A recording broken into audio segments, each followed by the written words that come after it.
this week's topic is blood magic. So I wanted to do this with a slightly different twist based on how this is or is not incorporated into my practice. I've discussed this topic before a little bit on my own channel, briefly explaining if I use blood or not in my practice. Personally, for me, I don't. However, if I accidentally cut myself or something, then I'll use that. For example, quite a while ago, I was crafting a Morrigan frame picture, so I was pulling it together for protection.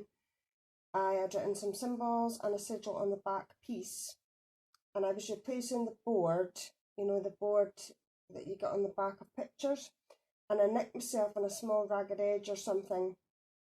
So this drew a little bit of blood, which I felt was appropriate to use to complete the picture itself, because the fact that it happened as it did made me suspect that it wasn't a coincidence, therefore meant to be.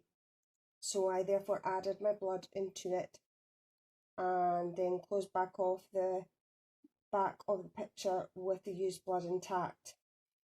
Otherwise, if I cut myself accidentally, I would put it onto a tissue, let it absorb into that, and then pop that into a small glass vial or jar to use at a later date. So I don't personally use blood per se, but I'm not against it. It's just not for me, really. However, I do use a lot of other things, kind of like blood substitute, or things that are in connection with blood in other ways, forms and facets. For example, I like to use beets a lot in part of my workings, especially in rewilding and keeping sort of that raw and primal connection with Mother Earth. So I sometimes offer beet juice during basic rituals, and I don't do rituals a lot, but a lot of ones I do are outside, especially with regards to me giving back to nature. So offerings regarding planetary gratitudes, and also I sometimes use beet ink within certain workings and within magical written work.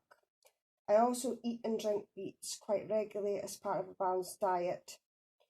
For me, beets are a natural cleanser, so I feel that they can work hand in hand a lot of times with magical, physical and spiritual maintenance. You know, because beets are very much associated with things like your blood pressure, your red blood cells, you know, that type of a thing. I feel it can be quite useful. So I do like to incorporate beets where I can, and I've actually got beet powder.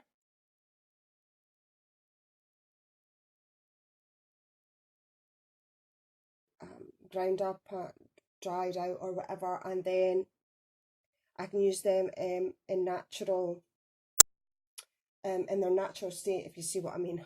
Also, beets are very good for dyeing things, so they can be very handy for sometimes if I don't use beet ink, I like dye the paper. Very different ways you can use it.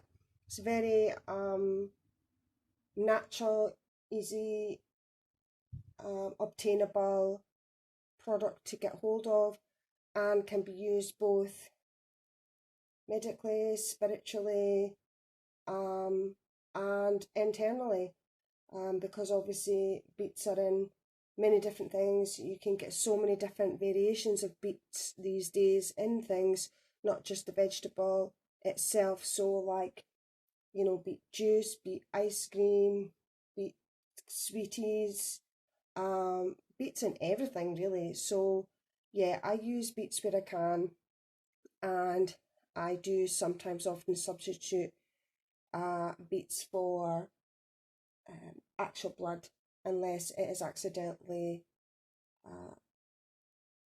caused, if you see what I mean. Anyway, I hope this video was okay.